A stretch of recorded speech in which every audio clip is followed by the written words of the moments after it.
Amados hermanos, bendiciones. Es un gozo vernos de nuevo, amén. Gloria al Señor por la oportunidad que tenemos de reunirnos, de exaltar su nombre, tener momentos como este. Y hoy es el día en el que tradicionalmente empieza la Semana Santa. Recordemos que el Señor Jesús fue sacrificado justo antes del inicio de la Pascua judía, y eso es la próxima semana. Entonces sabemos con exactitud exactamente cuál es la fecha. Por eso el domingo anterior sabemos que el Señor entró en la ciudad de Jerusalén. Y quiero invitarles a que estén en pie, porque quiero que leamos juntos en la palabra del Señor en Marcos capítulo 11. Así que abre allí tu Biblia, por favor, Marcos capítulo 11.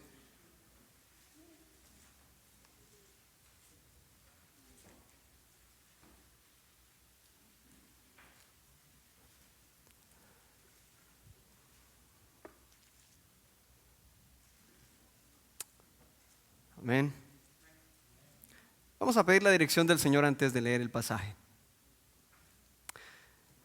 Padre, no alcanzamos realmente a entender todo lo que representa los hechos que acontecieron en esta semana. Para nosotros puede que sea solamente una fecha en el calendario. Pero en aquella semana, Señor, tú te encargaste de hacer todo lo necesario para que nuestra salvación fuera posible. Y Señor, nos sentimos tan movidos y tan agradecidos por el precio pagado y porque nos consideraste dignos sin nosotros serlo. Pero tú nos consideraste dignos de recibir esa oportunidad de entrar a ser parte de tu reino. Amado Padre, te damos gracias por la oportunidad de estar aquí, de abrir tu palabra, leerla y permitir que a través de ella nos hables. Abre nuestro entendimiento, Señor. Y ya que tu Espíritu Santo habita en nosotros y está también en este lugar, te pedimos que Él nos guíe a toda verdad. En el nombre de Cristo. Amén y amén. Marcos capítulo 11, dice la palabra en el verso 1: cuando se acercaban a Jerusalén, junto a Betfagé y a Betania, frente al monte de los olivos, Jesús envió 2 de sus discípulos y les dijo: id a la aldea que está enfrente de vosotros, y luego que entréis en ella, hallaréis un pollino atado en el cual ningún hombre ha montado. Desatadlo y traedlo. Y si alguien os dijere: ¿por qué hacéis eso?, decid que el Señor lo necesita y que luego lo devolverá. Fueron y hallaron el pollino atado afuera a la puerta en el recodo del camino y lo desataron. Y unos de los que estaban allí les dijeron: ¿qué hacéis desatando el pollino? Ellos entonces les dijeron como Jesús les había mandado y los dejaron. Y trajeron el pollino a Jesús y echaron sobre él sus mantos y se sentó sobre él. También muchos tendían sus mantos por el camino y otros cortaban ramas de los árboles y las tendían por el camino. Y los que iban delante y los que venían detrás daban voces diciendo: Hosana, bendito el que viene en el nombre del Señor. Bendito el reino de nuestro padre David que viene. Hosana en las alturas. Y entró Jesús en Jerusalén y en el templo. Y habiendo mirado alrededor todas las cosas, como ya anochecía, se fue a Betania con los 12. Tomen asiento, por favor, hermanos. Gracias.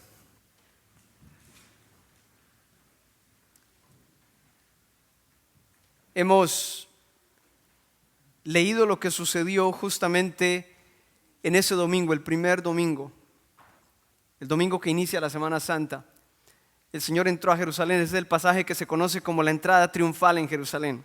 Ahora, voy a salirme un momentito de Marcos. El mes entrante vamos a estudiar el profeta Malaquías.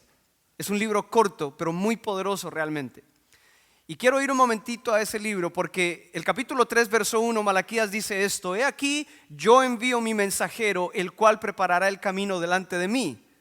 Marcos empieza el evangelio diciendo que ese mensajero fue Juan el Bautista. Y después dice: y vendrá súbitamente a su templo el Señor. Vendrá súbitamente, es decir, vendrá repentinamente a su templo el Señor. Lo que Malaquías está diciendo en Malaquías 3:1, el Señor lo está haciendo en Marcos 11. El Señor llega de repente a Jerusalén y lo interesante es esto. Se nos dice en el verso 11 que lo único que Él hace es entrar en el templo, mirar todo alrededor y salir. Como extraño, ¿verdad? Porque no se nos dice que el Señor haya ido y haya enseñado una parábola como regularmente hacía. No se nos dice que llegó y hizo un milagro. No se nos está diciendo probablemente que llegó de una vez a volcar las mesas. No. El Señor lo único que hace es entrar, mirar en el templo y salir. La pregunta sería entonces, ¿qué busca el Señor? ¿Qué está buscando? ¿Qué quiere ver específicamente? ¿Qué está buscando? No lo dice. Lo cierto es que lo que vio no le gustó. Porque al otro día leemos, al siguiente día el Señor regresó para desbaratar todo, para destrozar todo. Empezó a volcar las mesas, empezó a sacar corriendo a los animales, a la gente que estaba ahí haciendo negocio, también la sacó corriendo. Lo que el Señor vio no le gustó. Exactamente qué llegó a buscar no lo sabemos, podemos más o menos imaginarnos, pero lo que vio no le gustó. Entonces yo quiero que mantengamos esta imagen de lo que nos dice Malaquías. Un día llegará de repente el Señor al templo. En Marcos 11 sucedió. El Señor llegó, entró, miró alrededor, salió, se fue. Lo que Él vio no le gustó. Ahora, lo interesante es que en la sección que estuvimos estudiando esta semana en los grupos de conexión, desde el capítulo 8, verso 31 hasta el capítulo 10, verso 45, toda esta sección que estuvimos estudiando, nosotros encontramos que habían cosas que tampoco le gustaban al Señor de sus discípulos. No se trata solamente de que no le gustó lo que vio en el templo, habían cosas en sus discípulos que tampoco le gustaban a Él. Y esto entonces a mí me pone a pensar, mi hermano, y quiero compartir este pensamiento contigo. Si el Señor entró al templo y no le gustó lo que vio, si el Señor andaba con sus discípulos y no le gustaba lo que veía, ¿qué pasará hoy si el Señor mira nuestro corazón? ¿Le gustará lo que encuentra allí? ¿Qué pasará si el Señor hoy mismo hace una revisión de nuestra vida? Si toma una muestra de lo que ha sido la última semana o el último mes, la pregunta es, ¿le gustará lo que encuentra allí? Es una pregunta que yo creo que a todos nosotros nos pone a temblar, nos debe poner a temblar. Lo normal sería eso, temblar ante pensar que cuando el Señor mire dentro de mí no le guste lo que encuentre. Pero yo creo que justamente el Señor establece una diferencia. Yo quiero que encontremos esta diferencia, notemos esta diferencia. Si tú te fijas, mi hermano, por más de que el Señor no le gustara lo que vio en el corazón de los discípulos, si tú y yo nos dimos cuenta en esta semana que estuvimos estudiando en los grupos de conexión, el Señor regaña a los discípulos 6 veces en 2 capítulos. 6 veces. Nosotros nos damos cuenta que hay regaño tras regaño. Al principio del evangelio, si tú te das cuenta, el Señor se la pasa disputando con los fariseos. Ahora no. El Señor se la pasa disputando con demonios. Ahora no. Ahora la disputa no es con fariseos, ni con escribas, ni con demonios. Ahora la disputa es con sus propios discípulos. Pero ¿sabes qué? Otra vez hay una gran diferencia. El Señor miraba corazón de sus discípulos y habían cosas que no le gustaban allí. El Señor entró en el templo y hubo cosas que no le gustaron allí. Pero vemos una diferencia. Cuando Él entró al templo, Él no dio segundas oportunidades. En cambio, cuando Él estaba con sus discípulos, Él los trabajó pacientemente. Los trató duro, eso sí. Les habló fuerte, eso sí. Pero les dio oportunidad. ¿Te das cuenta de la diferencia? Caminó con ellos y cada vez se desesperaba y les decía: generación incrédula, ¿hasta cuándo he de estar con vosotros? Por ejemplo, cosas así. A Pedro le dijo: apártate de mí, Satanás. ¿Ustedes se imaginan cómo se sintió Pedro cuando el Señor le dijo eso? Y si ustedes recuerdan conmigo, cuando empezamos a estudiar el Evangelio según Marcos, según sabemos, Marcos lo escribió de lo que le contó Pedro. ¿Ustedes se imaginan a Pedro contándole esto a Marcos para que lo escribiera? Yo creo que se lo contó con lágrimas, recordándolo. Fue tan duro cuando él me dijo eso. Fue tan horrible cuando él me dijo eso. Pero entendí que era necesario. Yo no sé, mi hermano, ¿qué prefieres tú? Que el Señor te corrija como entró al templo con un rejo, ¿verdad? Con un cincho y sacó a todos porque ya no hay otra oportunidad. ¿O prefieres que a lo largo del tiempo, como hizo con los discípulos, te vaya corrigiendo, aunque lo sientas duro, pero con tal que te dé otra oportunidad? Yo creo que todos nosotros identificamos cuál es la opción. Aquí no hay multitudes que el Señor esté alimentando. Aquí no hay gente a la que el Señor le esté enseñando. Solamente el Señor con sus discípulos. De hecho, en el capítulo 9, en versículos 31 y 32 se nos dice que el Señor no quería que nadie más estuviera, porque ese tiempo lo estaba reservando para sus discípulos solamente. Fíjate, mi hermano, que hay una diferencia entre el castigo de reprobación y el castigo de corrección. Si tú, mi hermano, no aceptas el castigo de corrección, tendrás que enfrentar el castigo de reprobación. Cuando finalmente ya te diga: estás reprobado, no tienes lugar conmigo, vete. Yo prefiero escuchar el castigo de corrección todas las veces que sea necesario. Esto es lo que dice la palabra, Hebreos 12, 5 y 6. Y habéis ya olvidado la exhortación que como a hijos se os dirige, diciendo: hijo mío, no menosprecies la disciplina del Señor, ni desmayes cuando eres reprendido por Él, porque el Señor al que ama disciplina. Porque el Señor al que ama disciplina. El Señor le dijo a Pedro: apártate de mí, Satanás. No porque lo odiaba, se lo dijo porque lo amaba. Le dijo: Pedro, tú te estás dejando usar, y si tú no cambias, Satanás te va a seguir usando el resto de tu vida. Algo tiene que pasar en ti hoy mismo. Eso es un castigo de corrección. El Señor al que ama disciplina, y la disciplina duele. Y azota a todo el que recibe por hijo. ¿Hasta cuándo he de estar con vosotros?, le decía el Señor a los discípulos, sabiendo que todavía no habían llegado, no habían sido transformados. El Señor miraba en el templo y habían cosas que no le gustaban. El Señor miraba en el corazón discípulos y habían cosas que no le gustaban. Pero hubo una diferencia entre la gente del templo y la gente de los discípulos. La gente del templo no se dejó corregir, no aprendieron la lección, no cambiaron, cerraron su corazón y tuvieron que pasar por reprobación. Ustedes ya no sirven. Yo creo que el mensaje es demasiado claro. Como se dice en mi tierra, más claro no canta un gallo. Podríamos terminar aquí mismo. Obviamente no vamos a terminar aquí. Cuando el Señor entra a Jerusalén, todo parece ser color de rosa. Al Señor lo reciben con cantos, con alabanzas, tienden sus mantos, sus ramas en el piso. El Señor va entrando montado sobre ese burrito. ¿Por qué escogió un burrito? Un pollino, como dice la Reina Valera 60. Algunos piensan que un pollino es un pollo, pero no es, ¿verdad? No se puede montar en un pollo. El pollino es un burrito, ¿verdad?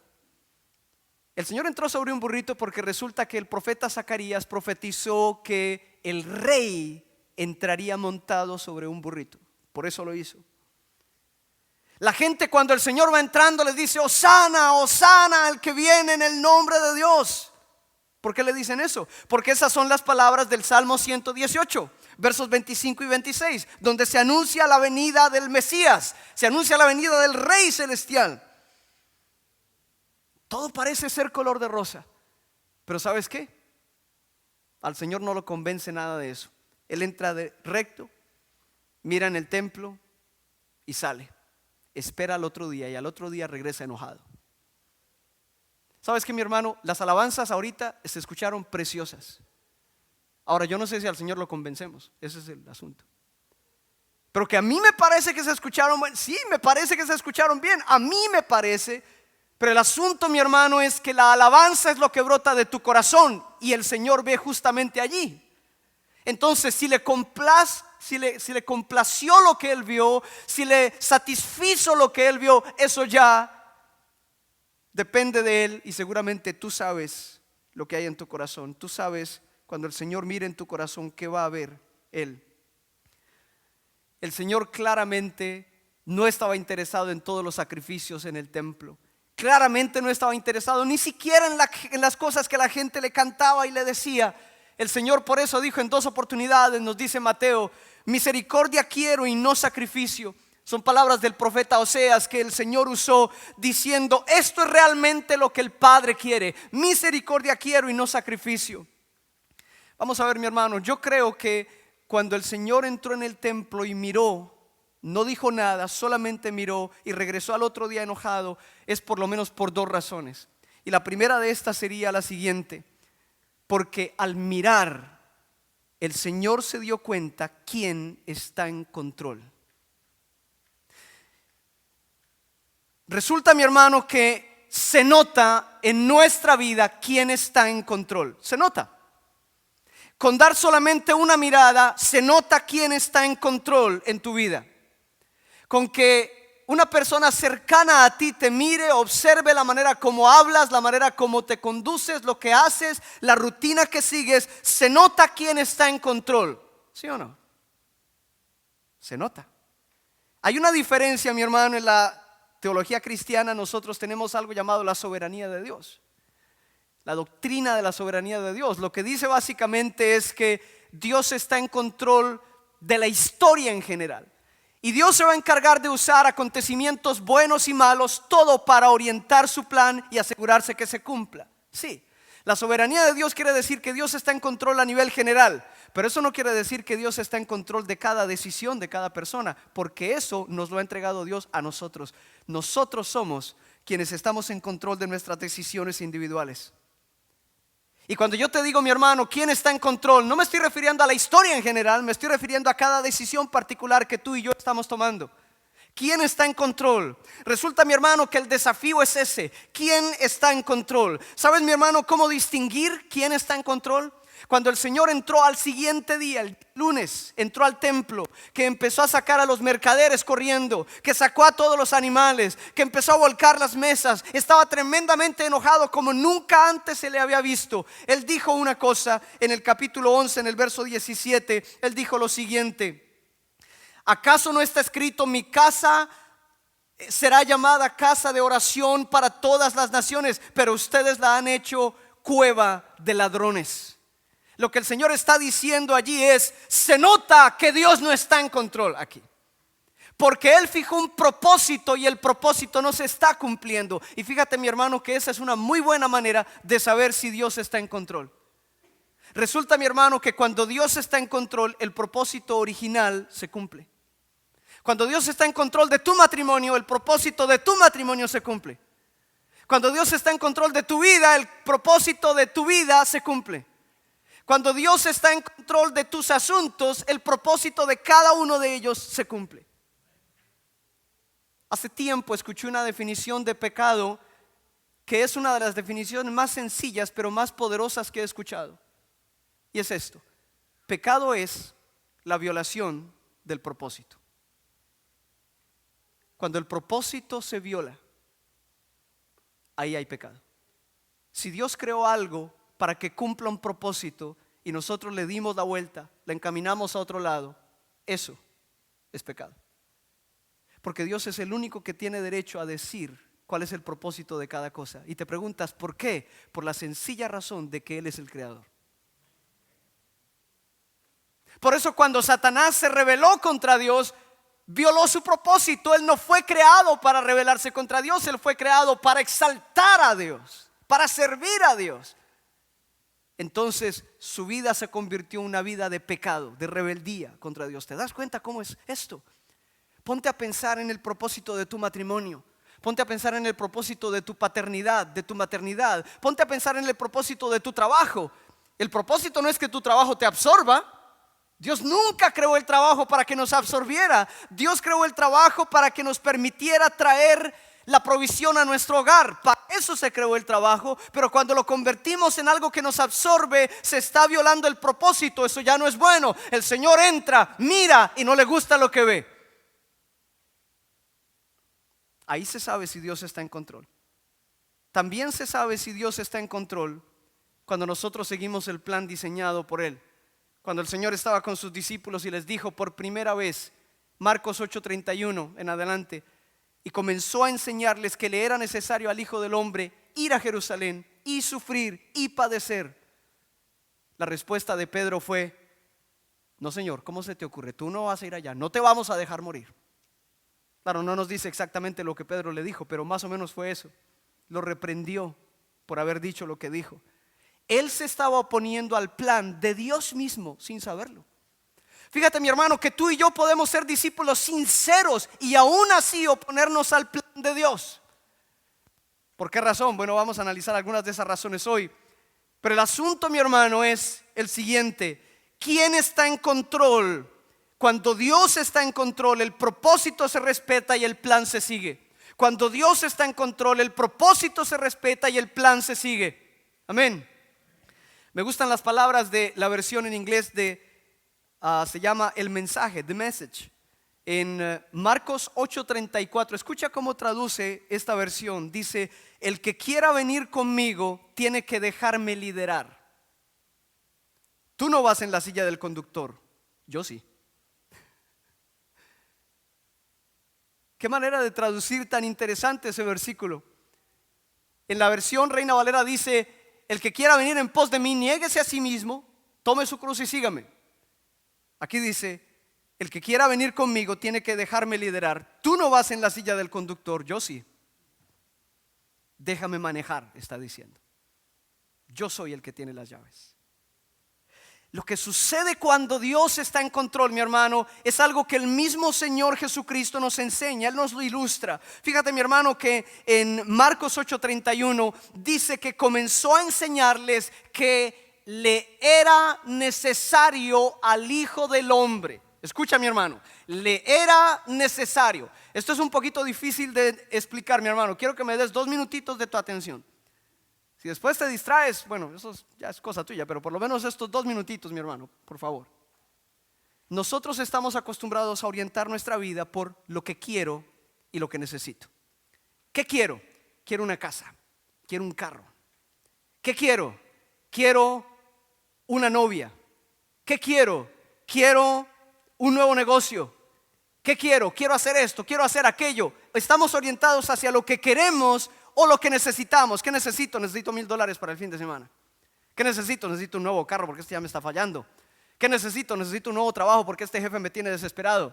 Entonces orientamos toda nuestra vida por lo que quiero y lo que necesito. Y resulta que el Señor está diciéndonos algo totalmente diferente. Aquí no es lo que Él quiere ni lo que Él necesita. Él dice: le es necesario. Escucha la diferencia. Me es necesario. No sé si tú alcanzas a ver la diferencia. No se trata de lo que Él piensa que es necesario. Se trata de algo diferente. Es un camino diferente. Esto no se trata de que Él lo planeó. Se trata de que el Padre lo planeó para Él. Es un plan del Padre impuesto sobre Él. Para explicarlo un poco mejor, hay una ilustración en Juan capítulo 4 donde el Señor se encuentra con la mujer samaritana. Yo estoy seguro que el Señor sabía que se iba a encontrar con la mujer samaritana. Pues resulta esto, mi hermano. El capítulo empieza diciendo, Juan capítulo 4, en los versos 3 y 4: salió de Judea y se fue otra vez a Galilea, y le era necesario pasar por Samaria. Ahí se encontró a la mujer samaritana, era de Samaria. Entonces el punto es este. Digamos, mi hermano, que tú estás en Stanford y tú vas para Bridgeport. Nosotros diríamos que nos es necesario pasar por Norwalk, ¿cierto? Porque queda de camino. Ahora resulta esto: los judíos no pasaban por Samaria. porque para ellos los samaritanos eran impuros, era gente inmunda. Así que ellos daban la vuelta, ellos cruzaban el río Jordán y se iban al otro lado, y cruzando al otro lado no tenían que pasar por Samaria hasta que entraban por Galilea arriba. ¿Te das cuenta? El Señor va para Galilea, pero Él no toma el camino de todo judío. A Él le es necesario. Dios le está encomendando, el Padre le está encomendando esta misión de pasar por allí. Los otros no lo veían necesario, Él sí lo veía necesario. Mi hermano, es interesante por qué estás aquí. Hay gente que no ve necesario estar aquí. Hay gente que de hecho probablemente está en su casa viendo una película, comiendo popcorn, pero tú ves necesario estar aquí. Hay gente, mi hermano, que no hace muchas cosas porque no las ve necesarias. Nosotros las vemos como necesarias, y no es realmente que las necesitemos en el sentido de que si no las hacemos nuestra vida va a ir mal, pero no las hacemos porque entendemos que hay una necesidad que viene de parte de Dios. Mucha gente no ve cosas necesarias que tú sí las ves, porque tú entiendes quién está en control. Otro ejemplo, porque yo sé que esto a veces no es fácil de entender. Escucha lo que dice Pablo en 1 Corintios 9:16. Pues si anuncio el evangelio, no tengo por qué gloriarme, porque me es impuesta necesidad. Fíjate que no es que él sienta la necesidad.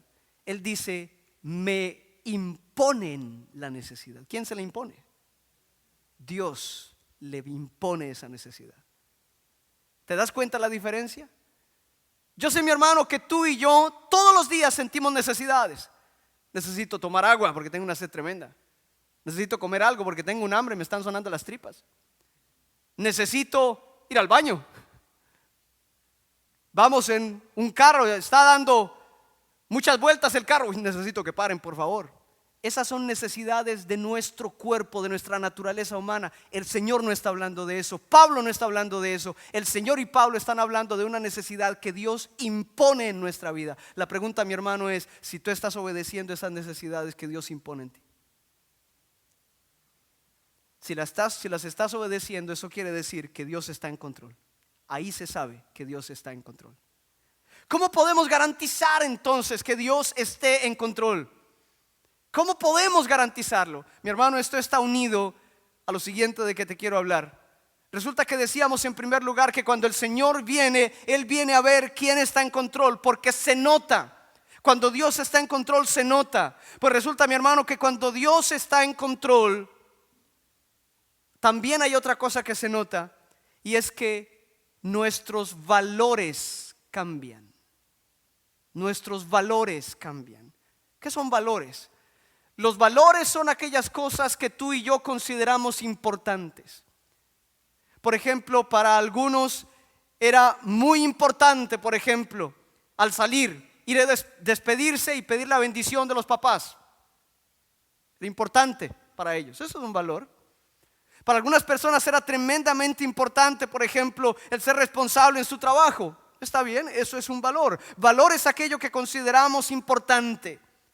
Resulta, mi hermano, que en este camino de Marcos 8:31 al 10:45, el Señor, dijimos, le llamó la atención 6 veces a sus discípulos. ¿Por qué razón? Porque ellos demostraban que para ellos los valores que ellos tenían eran muy diferentes de los que el Señor tenía. Muy diferentes. Déjame te doy algunos ejemplos.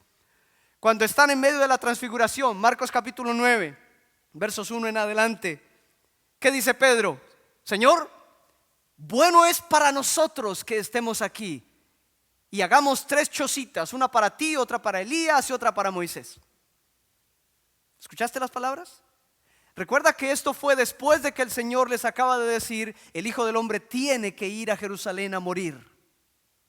Pero Pedro le dice, Señor, para nosotros es tan bueno quedarnos aquí.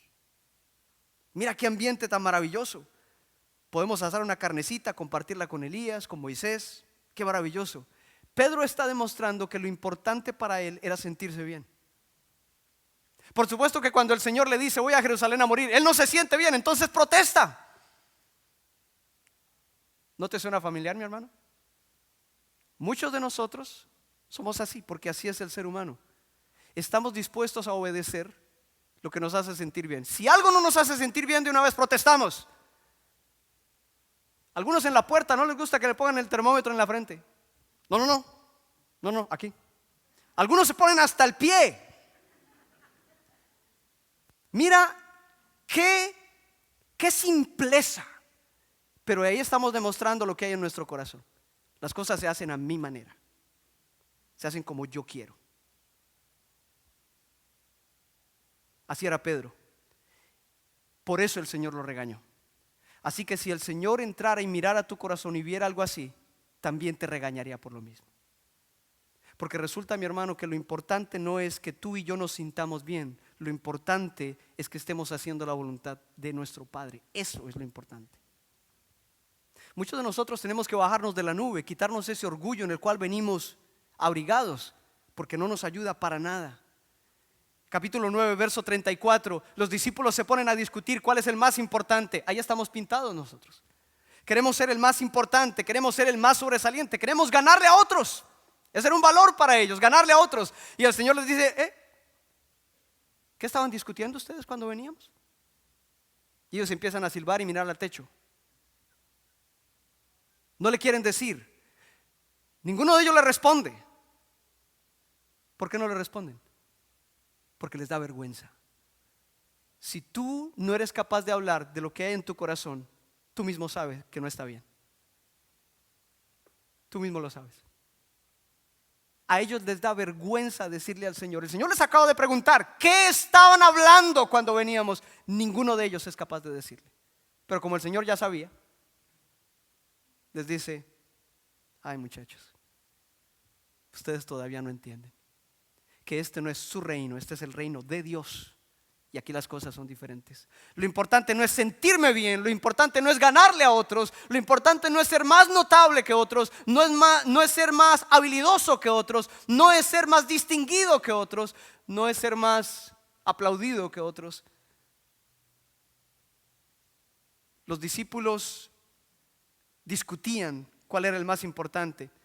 Nosotros hemos aprendido la lección. Nosotros no lo discutimos, solo lo pensamos, ¿cierto? Pero no lo discutimos. Si el Señor entrara y viera nuestro corazón, a Él no le gustaría lo que ve. No. Otro ejemplo, verso 38, capítulo 9, cuando le impidieron echar demonios a un hombre porque no andaba con ellos. Ahí también está nuestro corazón, nuestro grupito, ¿verdad? Nosotros siempre queremos proteger nuestro grupito, ¿sí? Y queremos andar siempre con nuestro grupito. Y al que no es de nuestro grupito,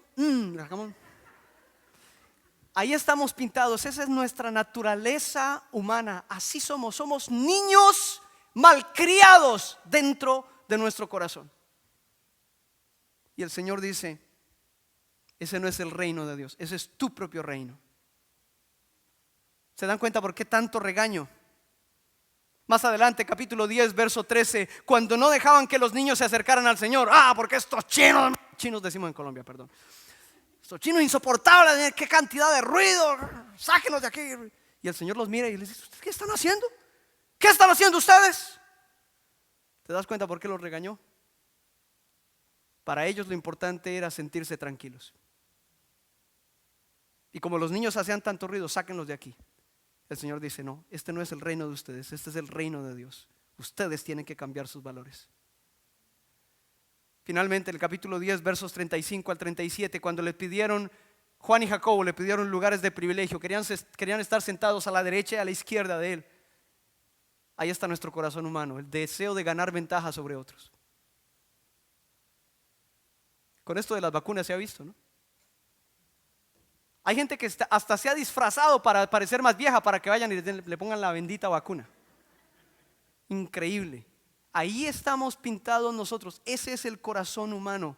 El deseo de sacar ventaja, el deseo de sentirme bien, el deseo de sacar a los que no son de mi grupo, de quitar a todo el que me moleste del camino. Esos somos nosotros. Y resulta que el Señor, por 6 meses en estos 2 capítulos, estuvo regañando a los discípulos una y otra vez porque no le gustaba lo que veía en sus corazones. Y sabes que, mi hermano, muchas de esas cosas todavía están en nuestros corazones y al Señor no le gusta. si seguimos con la idea de hacer nuestras cosas a nuestra manera, ya el Señor no nos seguirá corrigiendo como a los discípulos, nos sacará corriendo como a los del templo. Ese es el resultado, esa es la consecuencia. El Señor nos habla acerca de los valores del reino. En su reino las cosas son diferentes. Por ejemplo, el Señor dice: niéguese a sí mismo, tome su cruz y sígame. Imagínense cómo son de diferentes las cosas. De acuerdo al Señor, la cruz es algo bueno. Es cierto, duele, pero es algo bueno. Lo necesitamos cada uno de nosotros. En el versículo 35, capítulo 8, la única manera de salvar tu vida es perdiéndola. Deja de vivir tu vida a tu manera. Hay una canción americana de hace muchos años que dice, se llama My Way. Constantemente dice que lo hice my way, lo dice a mi manera. Escuché a un predicador alguna vez diciendo que el infierno está lleno de gente cantando esa cosa. Sí, efectivamente. Capítulo 9, verso 35, de acuerdo al Señor, el último es el primero. Ahora no falta el que diga, por eso llego al culto de último. Verso 37, capítulo 9, nuestra prioridad debe ser recibir al que no tiene nada que ofrecer. A esos niños, a esos pequeñitos, dice el Señor, los que no tienen que ofrecer, recíbanlos a ellos. Incluso dice que si alguno de ellos no son de su grupo, igual recíbanlos. Incluso si alguno le da un vaso de agua a uno de ellos, por causa de ser de Cristo, recibirá su recompensa. Capítulo 9, verso 42. Cuidado con hacer tropezar a un pequeñito. Cuidado porque la gente sabe que tú eres de la iglesia. Y cuando la gente te ve hacer algo que deshonra a Dios, esa gente se está condenando, es tu culpa. La palabra no, ¿cómo se dice? La palabra no se detiene en decirlo, la palabra lo denuncia abiertamente. Cuando alguien tropieza por tu culpa, dice el Señor, mejor te fuera que te ataras una piedra de molino al cuello y te echaras al mar. Y qué gran ventaja, porque estamos en Stanford, que tiene costa. Capítulo 9, versos 43 al 48. Es mejor pasar por el dolor de cortar algo tuyo, no importa que te duela, pero es mejor que perderse. Si tienes que cortarte una mano, un ojo, por supuesto, estas son figuras del habla, todas son figuras, son metáforas, no es literal. Pero la idea es, lo que tengas que cortar de tu vida, hazlo. Capítulo 10, verso 30. Mira cómo son de diferentes las cosas en el reino. Las persecuciones son recompensa. El Señor lo dijo. Las persecuciones son parte de la recompensa. El Señor le dijo a sus discípulos: no hay nadie que haya dejado padre o madre o hijos o hermanos o hermanas o casas o tierras que no reciba en esta vida y en la siguiente 100 veces más: casa, padres, o no dice padres, pero dice madre, hijos, hijas, con persecuciones. Las persecuciones son parte de la recompensa. Resulta, mi hermano, que en el reino de Dios las cosas son muy diferentes. Nuestro corazón humano tiene que cambiar, porque el Señor viene a mirar qué hay dentro, y si no le gusta lo que hay, definitivamente viene una reprensión para nosotros. Finalmente el Señor termina en la última parte del capítulo 10 diciéndole a sus discípulos: el que quiera ser grande tiene que ser siervo. Fíjate, mi hermano, cómo son de diferentes los valores del reino de Dios. Y la razón por la cual nos cuesta ser fieles al Señor es porque nuestro corazón todavía está abrigando los valores del mundo. Esa es la razón. Esa es la razón por la cual nos cuesta tanto todavía seguir, obedecer, servir al Señor. Déjame, mi hermano, cierro con esto. ¿Qué tenemos que hacer para aprovechar la nueva oportunidad que Dios nos está dando? Porque yo le agradezco infinitamente al Señor de que el Señor todavía no haga conmigo lo que hizo en el templo. Que ya no hay más oportunidad y me saque de allí, de su presencia. Yo le agradezco al Señor que Él no haga eso conmigo. Le agradezco que me regaña como a un discípulo y me regañe todas las veces que sean necesarias. No importa que me duela. Yo le agradezco al Señor eso, porque entiendo que es una nueva oportunidad de Él para mí, que me está moviendo a cambiar todo lo que en mí hay que no le gusta a Él. Entonces, mi hermano, lo que encontramos es esto. Tenemos que dejarnos moldear por Él. Y para esto, mi hermano, hay tres cosas críticas. Primero, recuerda, va a doler. Va a doler, porque cuando nos dicen en realidad cómo somos, eso duele. Porque la mayoría de nosotros tiene una mejor opinión de nosotros mismos de lo que en realidad es. Pero cuando se nos dice exactamente cómo estamos, eso duele. Segundo lugar, recuerda que es un proceso. El Señor los tomó por 6 meses y los estuvo regañando una y otra vez. 6 meses en esos 2 capítulos, capítulo 8, verso 31 al capítulo 10, verso 45. Es un proceso. Y en ese proceso el Señor no te va a regañar una, no te va a regañar 2, te va a regañar muchas veces. Y te va a doler cada vez. Pero tercero, el Señor va a usar otra gente. Y fíjate que la mayoría de nosotros está dispuesto a aguantar el dolor, está dispuesto a que el Señor lo regañe. Pero Señor, ¿será que no lo podemos hacer tú y yo solitos mejor? Porque es que la otra gente como que... Pero lo tremendo de todo es que Dios usa a otra gente. Y a veces usa a la gente que uno cree que no es digna. ¿Y esto quién es para venirme a hacer? Eso es lo peor de todo. Que uno pensaría, mi hermano, que está bien si Luis Palau resucita y viene y me llama la atención, yo lo recibo, Señor, claro que sí. Pero resulta que es el hermanito que recién empezó a asistir. Probablemente ni siquiera está asistiendo, es el borracho que trabaja conmigo. Resulta, mi hermano, que Dios va a usar gente. Pedro y Juan le dijeron al Señor: Señor, queremos sentarnos a tu derecha y a tu izquierda en tu reino. Y los demás discípulos se enojaron con ellos. ¿Por qué? Porque todos querían pedir eso primero. Dios va a usar gente y nos va a doler. Va a ser un proceso largo y lento. Pero el propósito de Dios es la disciplina. Recuerda, es la disciplina del Señor formando tu corazón.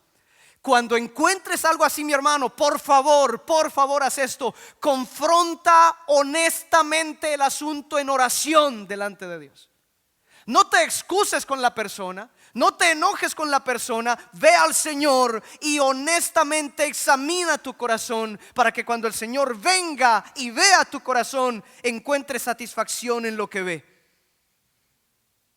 El Señor le dijo claramente a los discípulos: ustedes saben que en el mundo las cosas se manejan así. Entre ustedes no debe ser así. Entre ustedes no debe ser quien se sienta bien. Entre ustedes no debe haber el que ganarle al otro. En ustedes no debe haber el proteger solo su grupito. Entre ustedes no debe haber el de sentirse tranquilo y si alguien te incomoda, sácalo. Entre ustedes no debe haber esto de hacer las cosas a su manera. Entre ustedes no debe haber aquello de ganar ventaja sobre otros. No debe haber. Así son las cosas en el mundo, pero no es el mundo, este es el reino de Dios. Al nacer de nuevo entramos en ese reino, lo que quiere decir que Dios debe estar en control. Debemos desarrollar, mi hermano, sensibilidad para escuchar la voz de Dios. En el capítulo 9, cuando el Señor se transforma, está la transfiguración. Cuando el Señor está allí transfigurándose, se escucha la voz de Dios. Es la segunda vez que la voz de Dios se escuchaba. La primera vez el Padre le habló a su Hijo: tú eres mi Hijo amado, en ti tengo complacencia. La segunda vez, Marcos 9, el Señor no le habló al Hijo, le habló a los discípulos: es Hijo amado, escúchenlo. No sean necios, escúchenlo. ¿Y sabes cuándo dijo eso el Padre? Después de que Pedro había dicho: Señor, qué rico estar aquí, hagamos 3 enramadas, una para ti, otra para Moisés, para Elías. El Padre dice: Pedro, cállate, escúchalo a él. Lo interesante es que Marcos dice que Pedro dijo esto porque no sabía lo que decía. Y recuerda que Pedro fue el que le contó a Marcos. Pedro mismo seguramente le dijo a Marcos: yo dije eso porque no tenía ni idea de lo que estaba diciendo. ¿Te das cuenta, mi hermano? Nuestro corazón tiene que ser transformado. Estamos en el caminar con el Señor como discípulos y las cosas tienen que cambiar en tu corazón, porque ten la seguridad, así como el Señor entró esa noche y luego se fue y luego regresó a juzgar, así mismo el Señor vino una vez, se fue y un día regresará a juzgar. Ponte en pie, mi hermano, por favor. Déjame te pregunto esto: ¿quién está en control en tu vida? ¿Quién está en control? ¿Qué valores guían tu vida? Pregúntate honestamente si lo que estás haciendo refleja el control de Dios sobre tu vida. Recuerda, mi hermano, que el Señor te va a corregir.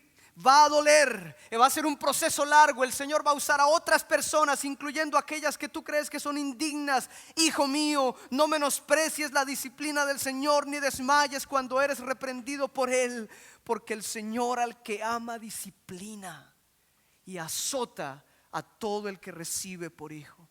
Déjate moldear, mi hermano.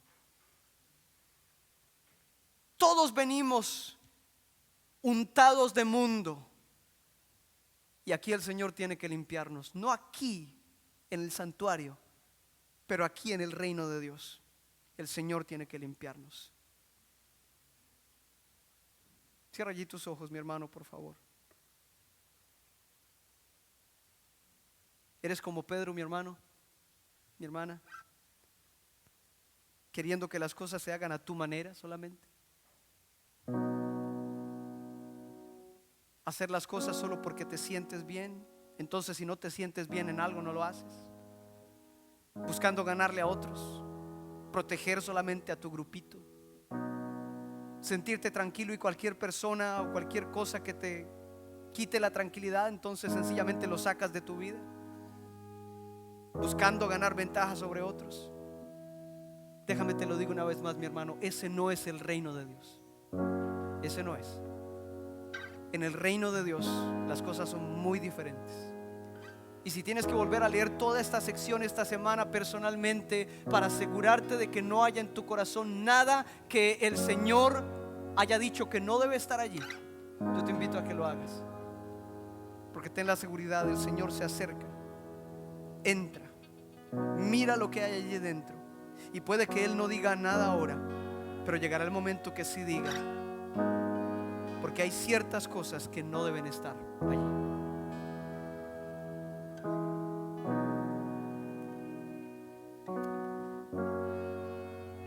Allí con tus ojos cerrados, mi hermano.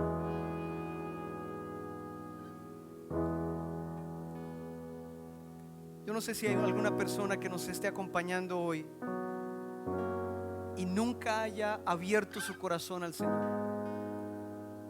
El Señor Jesús habló acerca de nacer de nuevo. El momento en el que llegamos a ser hijos de Dios. ¿Habrá alguien que necesite recibir a Cristo hoy? ¿Habrá alguien? Solamente te pido que levantes la mano si es el caso. Levanta tu mano solamente. No te va a hacer pasar adelante ni nada por el estilo, pero si quisiera orar.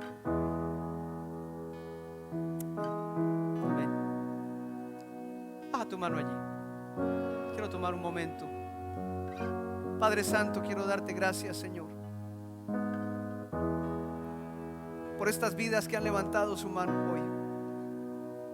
Es una indicación para nosotros, no para ti, porque tú sabes la respuesta de cada corazón a tu palabra. Tú conoces qué es lo que cada vida te responde.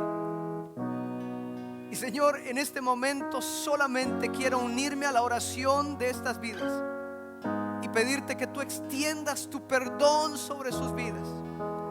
Ellos desean acercarse a ti, Señor, empezar una nueva relación contigo. Quiero pedirte que a partir de hoy selles estos corazones y les des convicción, les des la capacidad, les des la oportunidad de empezar de nuevo contigo. Remueve toda mancha, Señor. Todo aquello que no debe estar allí, quítalo. Perdona todo pecado. Ábrete paso para que puedas vivir en estos corazones. En el nombre de Cristo, amado Rey, gracias por la oportunidad que tenemos de compartir este momento especial con estas vidas. Apártalos para ti y fortalécelos desde este día en adelante, mi Señor. En el nombre de Cristo. Amado Padre, yo quiero pedirte por cualquier otra vida, estos hijos, estos discípulos tuyos. No podemos negar, Señor, que tu palabra es cortante y que duele. Yo mismo, Señor, me siento avergonzado de pararme aquí delante y tener que predicar esto sabiendo que mi propio corazón necesita de tu ayuda. Pero Señor, si algo sé, es que tú no rechazas al que viene a ti. Tú nunca cierras la puerta al que quiere acercarse. Por el contrario, tú das oportunidad, tú recibes, tú abres tus brazos de par en par. Y Señor, es nuestro deseo acercarnos y permitir que tú completes esa obra que has empezado. En el nombre de Cristo, mi amado Rey, nos ponemos en tus manos. Derrama tu bendición. Pon tu mano sobre cada uno de nosotros. Ayúdanos a cambiar este corazón, a sembrar los valores de tu reino y a sacar cualquier otra cosa, cualquier conducta que tengamos que no venga de ti, mi Señor. En el nombre de Cristo te lo pedimos. Bendice tu iglesia, bendice a tus hijos y ayúdanos, Señor, a serte fieles. Oramos en el nombre de nuestro Señor. Amén. Amén.